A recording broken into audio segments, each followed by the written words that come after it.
इस वीडियो में हम लेडर की 3D मॉडल क्रू सॉफ्टवेयर में क्रिएट करना सीखेंगे, जो कि ड्रोन के साथ पे सब असेंबली का तीसरा पार्ट है। ये जो पार्ट है, इस पार्ट को क्रू सॉफ्टवेयर में डिज़ाइन करने के लिए सबसे पहले न्यू के ऊपर क्लिक कर ले और यहाँ पर फाइल नेम आप टाइप कर ले लीडर, यानी यहाँ पर जो नाम मौजूद है, ठीक है। तो आप यहाँ पर टाइप कर ले लीडर। इसके बाद यूज़ डिफ़ॉल्ट टेम्पलेट, उसको आप अनसेलेक्ट कर लें एंड से ओके। इस पार्ट के लिए जो यूनिट सिस्टम हमने यूज़ करना है वो है solid part millimetre kilogram second and again से ओके। इसके बाद मॉडल ट्री से फ्रंट प्लेन सेलेक्ट करके स्केच सेलेक्ट कर लें। इसके बाद पैलेट टूल सेलेक्ट कर लें। इसके बाद आप शेप्स की जो टैब है इसके ऊपर क्लिक कर ले और इसके अंदर बहुत सारे शेप्स जो है वो मौजूद है। तो आपने रेस ट्रैक जो शेप है इसको अपने यहाँ से पिक करके यहाँ पर ड्रॉप करना है। इसके बाद इस विंडो को क्लोज कर ले एंड से ओके। सो इसकी जो टोटल लेंथ है वो है 83.6, यहाँ पर आप देख सकते हैं। तो आप इस डायमेंशन के ऊपर डबल क्लिक करके इसकी डायमेंशन आप टाइप कर ले 83.6, यहाँ पर देख सकते हैं, यहाँ पर मौजूद है। तो आप यहाँ पर टाइप कर ले 83.6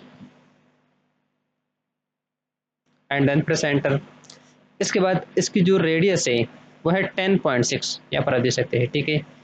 तो सबसे पहले आप इस डायमेंशन को सेलेक्ट करके इसको डिलीट करें और यहाँ पर रेडियस की जो वैल्यू है वो आप टाइप कर ले 10.6 एंड देन प्रेस एंटर। इसके बाद आप कोइंसिडेंट कंस्ट्रेंट सेलेक्ट कर ले और ये जो सेंटर पॉइंट है इसको सेलेक्ट कर ले। इसके बाद जो हॉरिजॉन्टल सेंटर लाइन है इसको सेलेक्ट कर ले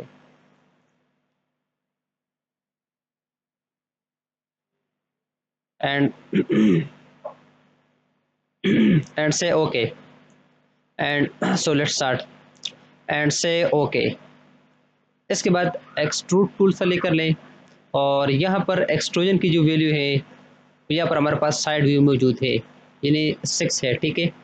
इसकी जो टोटल थिकनेस है वो है 6। तो आप यहाँ पर टाइप कर ले 6 and then press enter and say okay.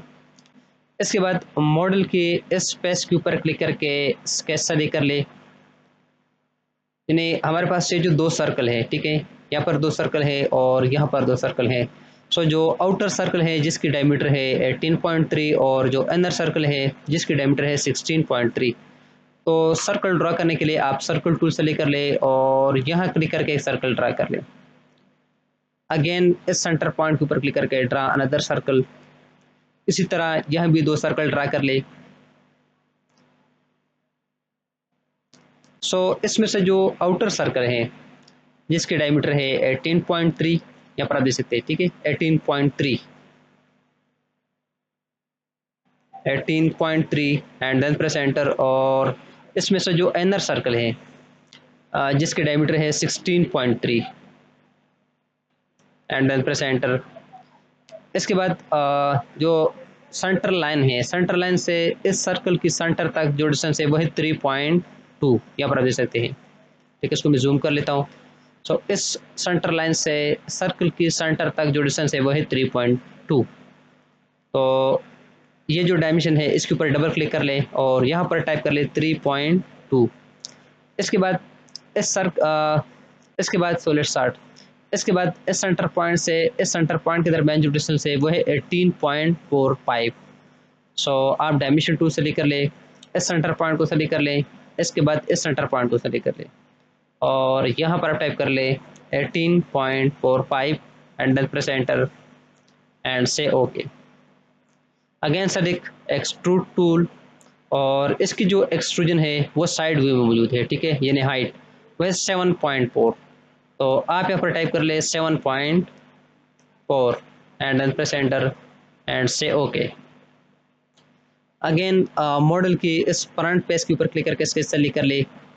इसके बाद जो नेक्स्ट स्टेप है वो हमने यहाँ पर ये जो हेक्सागन कट है ये ड्रॉ कर रहे हैं, ठीक है, यहाँ पर मौजूद है, यहाँ पर भी सकते हैं, एक यहाँ पर है, ठीक है, जिसकी वन साइड की जो वैल्यू है वो है 3.23 और एक हेक्सागन कट जो है वो यहाँ पर मौजूद है।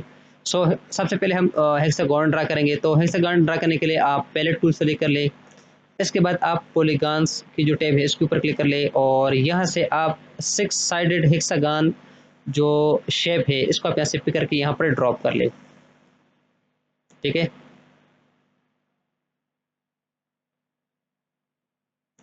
इस विंडो को क्लोज कर ले एंड से ओके।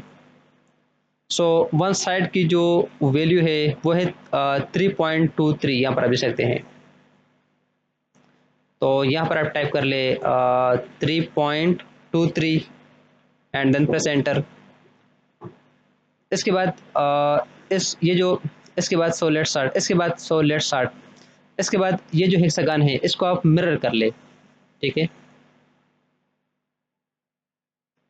इसके बाद यहाँ पर आप देख सकते हैं कि दो हेक्सागन के दरमियान जो डिस्टेंस है यानी सेंटर टू सेंटर जो डिस्टेंस है वह है 74.5, यहाँ पर आप देख सकते हैं। ठीक है, यह डिस्टेंस है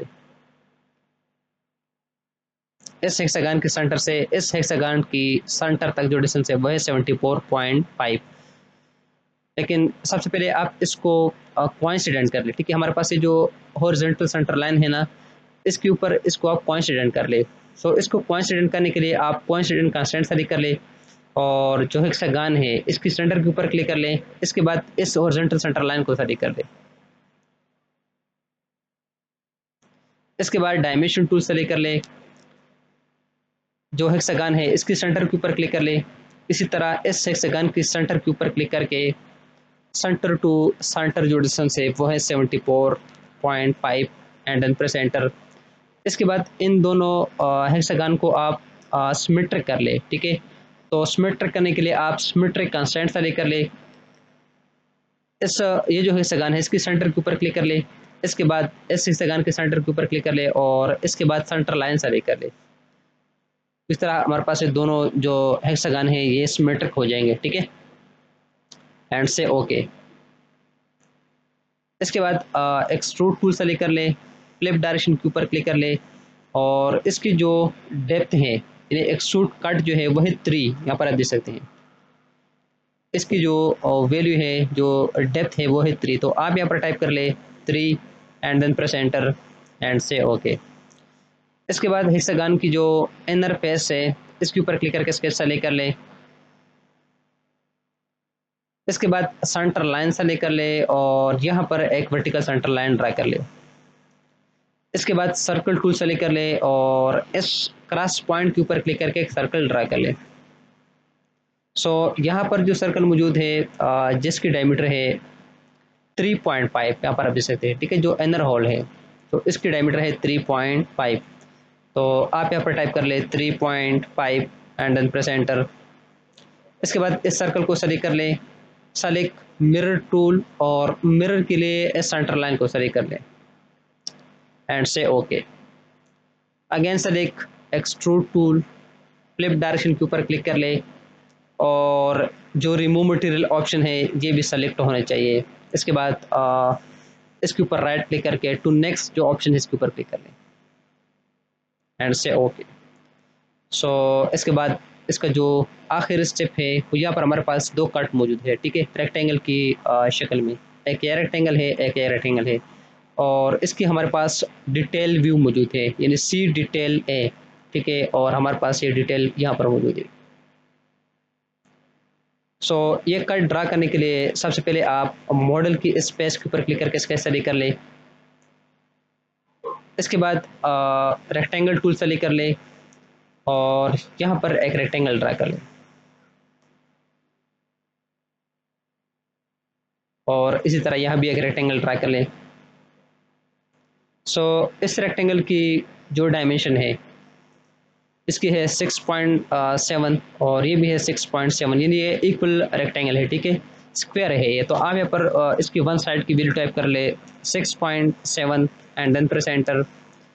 इसके बाद जो सेकंड रेक्टेंगल है इसकी डायमेंशन है इस साइड की है 3 एंड देन प्रेस एंटर और इसकी हाइट है 5.3 एंड देन प्रेस एंटर।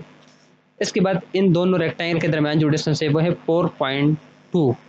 ठीक है, यानी ये जो डायमेंशन है वो है 4.2 एंड देन प्रेस एंटर। इसके बाद इसकी जो लोकेशन डायमेंशन है वो यहाँ पर मौजूद है। यहाँ पर आप देख सकते हैं, यानी इस लाइन से रेक्टेंगल की इस लाइन के दरमियान जो डिस्टेंस है वो है 6.5,